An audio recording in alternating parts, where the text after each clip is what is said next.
আমাদের আজকের টপিক হলো প্রেস বায়োপিয়া। এটি একটি ফিজিওলজিক্যাল এজিং প্রসেস। এটাতে কি হয় যে কাছের যে নিয়ার ফোকাস সেটা আস্তে আস্তে দূরে সরে যায় এবং কাছে দেখতে সমস্যা হয়। তো প্রেস বায়োপিয়া যে আপনার হয়েছে কি করে বুঝবেন? প্রথমে যেটা বুঝবেন সেটা হলো আপনার বয়স আনুমানিক 40 পার হয়ে গেছে। 2 নম্বর হলো খুব ছোট প্রিন্টের লেখাগুলো কম আলোয় অথবা সন্ধ্যের দিকে দেখতে অসুবিধা হচ্ছে।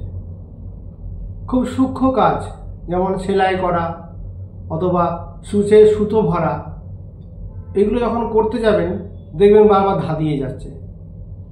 কাছের কোনো জিনিস দেখতে দেখতে বারবার চোখে ব্যথা হওয়া এবং মাথা ব্যথা করা।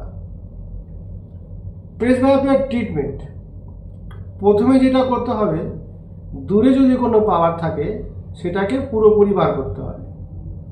এইবার আপনার বয়স অনুযায়ী +1 থেকে +2.5 পর্যন্ত অ্যাকর্ডিংলি দিতে হবে। যদিও আফটার 60 +3 থেকে +3.5ও দেওয়া যেতে পারে। এক্ষেত্রে গ্লাসটি হবে বাইফোকাল। বেঞ্জামিন ফ্র্যাঙ্কলিন প্রথম বাইফোকাল লেন্সের আবিষ্কর্তা।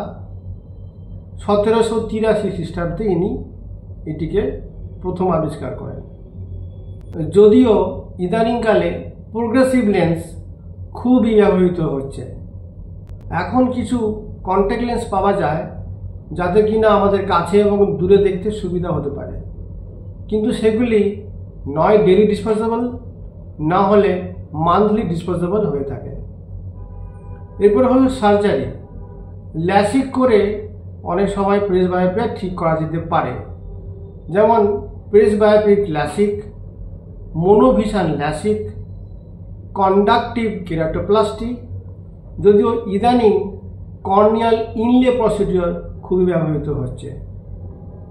কোনো ড্রপ দিয়ে কিন্তু প্রেস বায়োপিয়া ঠিক করা যায় না, তবে হ্যাঁ, টেম্পোরারি বেসিস পাইলোকার্পিন আই ড্রপ 1.25% দিনে একবার করে যদি 2 চোখে দেওয়া যায়, সেক্ষেত্রে প্রায় 6 ঘন্টা একটা পিন হোল এফেক্ট তৈরি হয়ে প্রায় 6 ঘন্টা পর্যন্ত কাছে এবং দূরের জিনিস দেখতে সুবিধা হতে পারে।